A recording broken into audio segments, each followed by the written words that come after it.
नमस्कार दोस्तों, money matrix पे आपका स्वागत है। सो निफ्टी आज गैप डाउन ओपन हुआ। रीज़न आई गेस बताने की ज़रूरत नहीं है, आप सबको पता होगा। मार्केट अनसर्टेनिटी है मार्केट में, न्यूज़ बेस्ड मार्केट ने रिएक्ट किया हुआ है। ठीक है, सो मार्केट ओपन हुआ 24,211 पे। ठीक है, पहला कैंडल बना एंड ऊपर जा गया, ऊपर रेजिस्टेंस था, वहाँ से नीचे आया। देन आप बोलते हो काइंड ऑफ जो फर्स्ट 5 मिनट्स का कैंडल था उसी के रेंज में मार्केट घूमता रही है। इसी रेंज में मार्केट ने पूरा टाइम बिता दिया। ठीक है,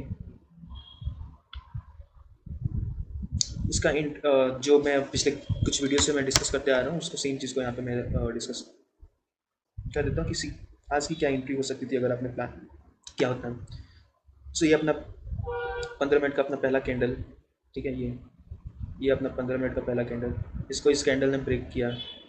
ठीक है, एंड आपको तीसरे कैंडल पे आपको फर्स्ट 45 मिनट के अंदर में आपको एंट्री मिल गई तीसरे कैंडल पे। आपकी एंट्री कहाँ पे हुई? आपकी एंट्री यहाँ पे, आपका एसएल ये। ठीक है, देखो इसका कितना है, 50 पॉइंट आपको मिला, 64 पॉइंट मिला। बट हम 15 मिनट पे ट्रेड नहीं लेना है, हमें ट्रेड लेना है 5 मिनट्स में, राइट।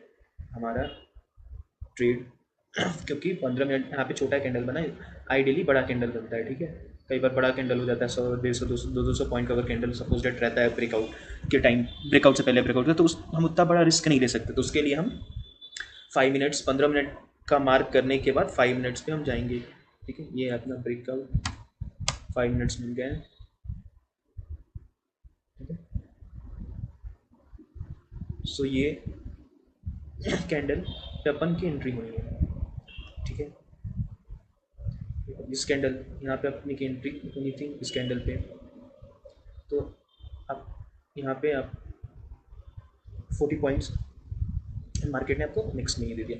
अगर आप सेव करना चाहते थे, ठीक है, अगर आप 5 मिनट्स में देखोगे तो इस कैंडल पे ब्रेकआउट नहीं हुआ है आइडियली। ठीक है, आइडियली नहीं है, क्योंकि यहाँ पे अगर आप ठीक से देखोगे सो 15 मिनट का ये जो हाई है, ठीक है, सो यहाँ पे उसके ऊपर कोई प्रॉपर कैंडल नहीं बना, बन के क्लोज नहीं हुआ है, थोड़ा सा हुआ है, तो इसको हम कंसिडर नहीं करेंगे क्योंकि हम सेफ रहना चाहते। तो हमारी एंट्री यहाँ पे होगी, यहाँ पे इस वाले कैंडल पे हमारी एंट्री होगी। ठीक है, ये वाला कैंडल हमारे एंट्री कैंडल है। एसएल क्या होगा? एसएल हमारा ये होगा। ठीक है, क्योंकि इसका जो लो है, बट अब देखते हैं हमारा कि कितने पॉइंट का कैंडल बना। देखो आपकी एंट्री यहाँ पर हुई। ठीक है, आपका एसएल 37 पॉइंट का, ऊपर आपको 39 पॉइंट। सो अपन यहाँ पे एंट्री यानी इसके तीसरे कैंडल पे यहाँ पे आपको एग्जिट आपका मिल गया, 37 पॉइंट आप इजीली कैप्चर कर लिए। ठीक है, दूसरी एंट्री कहाँ पे बन सकती थी? करेक्ट, दूसरी एंट्री आपकी बन सकती थी यहाँ पे इस जोन में। ठीक है, इस जोन में आप कहीं ट्रेड प्लान कर सकते थे, क्योंकि यहाँ से मार्केट ऑलरेडी आप देखोगे सो यहाँ से आके मार्केट ने रिवर्स सपोर्ट लिया है। ठीक है, यहाँ पे आया, सपोर्ट लेके थोड़ा ऊपर गया, फिर नीचे आया, फिर यहीं से सपोर्ट लेके ऊपर गया। तो आप यहाँ पे कहीं प्लान करते एंट्री एंड देन आप यहाँ पे ऊपर एग्जिट करते हैं। ठीक है, सो अगर आप आइड लेट से कि आप यहाँ पे एंट्री करिए रहते तो आप कितने पॉइंट, 74 पॉइंट लेट से कि आपका ये कैंडल के बाद फिर भी 42 पॉइंट आप इजीली कैप्चर किए रहते। एंड दूसरी, ठीक है, इस कैंडल के बाद अगर आप अच्छे से मार्केट को समझते हैं, इस चार्ट को समझ पाते हैं, तो कहीं ना कहीं आप इसके आसपास आप एक और ट्रेड प्लान करते हैं। ठीक है, खैर, सो मूव करते हैं आप एंड कल का लेवल देखते हैं, कल के क्या लेवल रह सकते हैं कल के लिए। सो मार्केट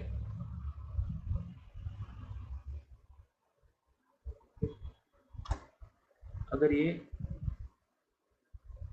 24,310 के एवब जाता है, ठीक है, तो अपना पहला टारगेट होगा 24,357, ये अपना पहला टारगेट रहेगा उन सिनेरियो में। ठीक है, देन अपना दूसरा टारगेट होगा 24,455 एंड देन 24,445 एंड देन तीसरा टारगेट होगा 24,517। चौथा टारगेट अपन करेगा 24,576 एंड देन 24,600 एंड देन इसके अब 24,696। एंड अगर मार्केट इस लेवल के नीचे आती है, 24,130 के नीचे आती है, तो अपना पहला टारगेट होगा 24,093। ठीक है, एंड अगर इससे भी नीचे आती है देन अपना टारगेट होगा 24,030, ठीक है। अगर मार्केट उससे भी नीचे आती है, एक छोटा सा यहाँ पे भी बनता है 30 पॉइंट के बाद, एंड देन अपना 23,900 अपना टारगेट होगा, एंड देन 23,847, देन उसके बाद 23,785, ठीक है। बैंक निफ्टी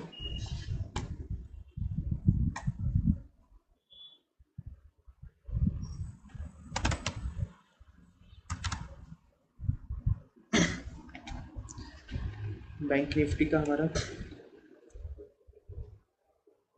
अगर मार्केट इस लेवल के नीचे आता है 56,217, ठीक है, तो अपना पहला टारगेट होगा 56,128, देन दूसरा टारगेट होगा 56,071, देन अपन का तीसरा टारगेट होगा 55,800, 55,885, देन अपन का तीसरा टारगेट होगा 55,780, एंड देन चौथा टारगेट होगा 55,600, ठीक है। एंड अगर ऊपर में मार्केट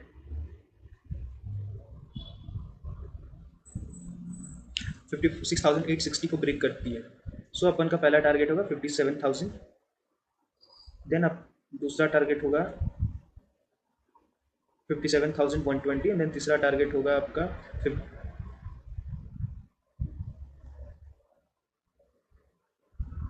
देन तीसरा टारगेट होगा 57,250, देन चौथा टारगेट होगा 57,430, ठीक है। इसका भी अगर 15 मिनट के चार्ट पे जाएं, करेक्ट,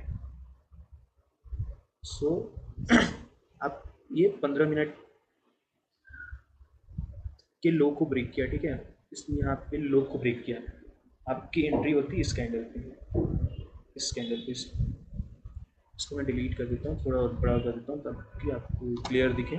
सो अपन की एंट्री होती इस वाले कैंडल पे, ठीक है, इस वाले कैंडल पे। इस कैंडल से यहाँ पे एंट्री होती है, हमारा ऐसा कितना था 152 पॉइंट, सो हमें 152 पॉइंट मिला, 195 पॉइंट, अपने को कितना चाहिए 152 ईजिली कवर, ठीक है। मूव करते हैं सेंसेक्स की तरफ।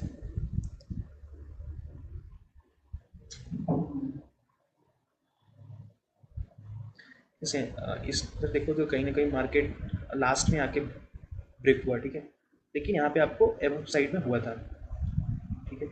सो ये आपको इस कैंडल ने ब्रेकआउट दिया, ठीक है, 15 मिनट में, तो इसी कैंडल के बीच में आपको कहीं एंट्री मिलती। अब एंट्री कहाँ मिलती देख लेते हैं हम। ये अब अपने का 15 मिनट का हाई था, दैट मीन्स इस कैंडल ने, इसको मैं बड़े वाले को डिलीट कर देता हूँ। सो ये कंफर्मेशन कैंडल, ठीक है, इस कैंडल पे के बाद इस कैंडल पे अपनी एंट्री होती, ठीक है। और एंट्री कहाँ होती है, एंट्री अब इसके ओपनिंग को होता, ठीक है। तो कितना लेंथ है इसका ऐसे, और इसमें 155 पॉइंट मिला, नहीं 107 पॉइंट मिला, तो इसमें हमारा ऐसे लॉस हुआ, बट अगेन 107 पॉइंट मिलने के बाद तो स्टिल इसको हम कंसिडर करेंगे कि इसने हमें अपना टारगेट नहीं दिया, ठीक है, और ये एस एल हमें लग गया, ठीक है। Still I believe in this concept, क्योंकि मैंने बार बार बोला कि ऐसा नहीं है कि आपको 100 पे 100 टाइम ही आपको रिजल्ट देके जाएगी। डेफिनेटली आपको आउट ऑफ 10 नहीं मिले, बट आपको 7-8 भी मिलता है, और आप प्रॉपर अपना एसएल के साथ स्टिक करते हो, साइकोलॉजी अच्छा रखते हो, तो डेफिनेटली आपको रिटर्न देगी। आज देखो ऑन लाइव यहाँ पे मार्केट में हमने देखा कि हमें हमारा जो टारगेट था नहीं मिला, 150 पॉइंट पे हमें सिर्फ 100 पॉइंट ही मिला, ठीक है। सो हम कल के लिए अब देख लेते हैं।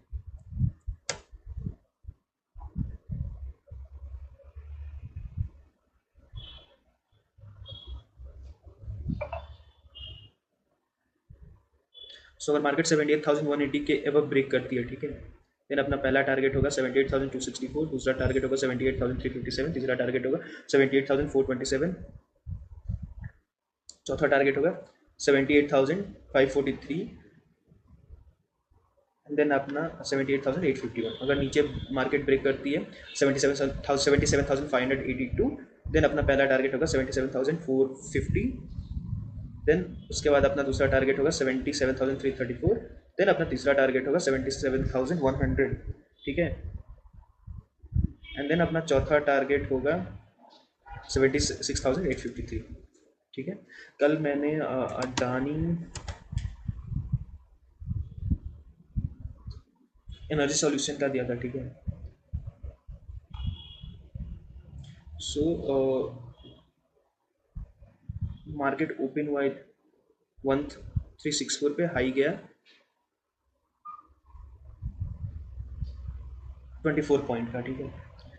हम मेरा जो टारगेट था 1393 का, बट हाई गया 1389.4, सो ऑलमोस्ट लाइक 4 पॉइंट से रह गया, बट स्टिल मैं इसको लेके बुलिश हूँ। Still I have the same target for tomorrow, हमारा 1394 एंड देन 1465, ठीक है। एंड न्यूज़ के तरफ रुक कर लेते हैं, कुछ इंपॉर्टेंट न्यूज़ हैं I would like to discuss. So across the globe, not just India, across the globe, जितने भी ऑयल रिफाइनरीज हैं वहाँ पे बैक टू बैक कुछ इंसिडेंट हुए, ठीक है। आग लग जाना, जहाँ पे देखोगे राजस्थान में जस्ट बिफोर इनोग्रेशन आग लग गई, ठीक है। And in just 45 days since the Iran war, there have been reported of fire at oil installation in 5 countries including the USA, Australia. Is there a pattern to the fires amid a war in which energy has been weaponized? So इसमें एक pattern कहीं ना कहीं लग रहा है कि ऐसे नहीं होता था कि आपको 45 दिन के अंदर में सेवरल प्लेसेस पे रिफाइनरीज में आग लग जाए, बट ये हुआ है। तो कहीं ना कहीं ऐसी 2-3 थ्योरी हो सकती है। एक, ये जस्ट कोइंसिडेंस है, चीज़ें हो रही हैं, जो कि मानना मेरे लिए थोड़ा सा, मैं मतलब डिफिकल्ट है इस चीज़ को मानना। दूसरा ये कि कहीं ना कहीं कोई कंट्री इसमें है, इन्वॉल्व है, वो चाहता है कि जो क्रूड ऑयल का है पैसा बढ़े, पैसा उसका बढ़े ताकि वो कमा सके। और यहाँ पे एक कंट्री का नाम मिसिंग है, वो है रसिया। रसिया में भी फायर, उनके ऑयल इंस्टॉल रिफाइनरीज में आग लगी हुई थी, ठीक है। एंड देन तीसरा हो सकता है कि कोई इंडिविजुअल संगठन या फिर एसोसिएट्स संगठन ऑफ द किसी भी कंट्री है, वो चाहते हैं कि क्रूड ऑयल का सप्लाई में क्राइसिस आए। अभी जिस तरह से अभी भी कहीं ना कहीं प्रॉब्लम, अभी भी प्रॉब्लम है, बट अभी क्रूड ऑयल, रॉ जो ऑयल निकल रहा है वो है, बट आफ्टर रिफाइन होता है, देन मल्टीपल उसके बाद पेट्रोलियम प्रोडक्ट बनता है, तो उसमें भी कहीं ना कहीं ये चाहते हैं कि प्रॉब्लम आए। तो ये 3 थ्योरीज हैं, ये इंपॉर्टेंट है, तो मैंने बताया आपको। एंड इसके अलावा एक हिलेरियस चीज़ें आप सब ने पढ़ी ली होगा, देखा होगा। ईरान ने बोला है hell hole remark India and China को लेके। एक्चुअली ट्रम्प से ना यूएस इकोनॉमी संभल रही है, ना यूक्रेन रसिया वॉर ख़त्म हुआ, ना ईरान पे ऑब्जेक्टिव, पता नहीं ऑब्जेक्टिव ट्रम्प का था भी या नहीं था। मान लेते एक टाइम, एक कुछ हाइपोथेटिकल समझ मान लेते हैं कि ठीक है यूएसए एंड ट्रम्प का कुछ ऑब्जेक्टिव था तो वो अचीव कर नहीं पाए, सीज फायर हो नहीं रहा, ईरान झुक नहीं रहा, इंडिया से ट्रेड डील इनसे साइन हो नहीं रही, तो कुछ है नहीं, चूरन बेचने को कुछ है नहीं जो अपने कंट्री में बोले। तो कहीं ना कहीं एक ईजी चीज़ इनको मिल चुका है कि इमिग्रेंट्स हैं उन पे बोलो, जो लोकल जनता है, जो वाइट पॉपुलेशन है, उनको खुश करो, ठीक है। एंड इस remarks like really to be disappointed, like India जिस तरह से इंडिया का रिस्पॉन्स है, टू बी डिसअपॉइंटेड, ठीक है। इंडिया यहाँ पे ईरान की जो कंसर्ट, ईरान इन हैदराबाद का उनका आया, ठीक है। China and India are the cradles of the civilisation, in fact the whole hell is where the war criminal president threaten to, मतलब वही बेसिकली ईरान सपोर्ट में यार, कहीं ना कहीं इनको यूएसए को मॉक करना था, ट्रम्प को मॉक करना था, तो वो इंडिया के सपोर्ट में आए एंड इस पर स्टेटमेंट उन्होंने दिया, ठीक है। सो यही है, thank you for watching money matrix, and please do like share and subscribe, ताकि मेरी रीच बढ़े, ताकि ज़्यादा लोगों तक ये वीडियो पहुँचे। Thank you so much.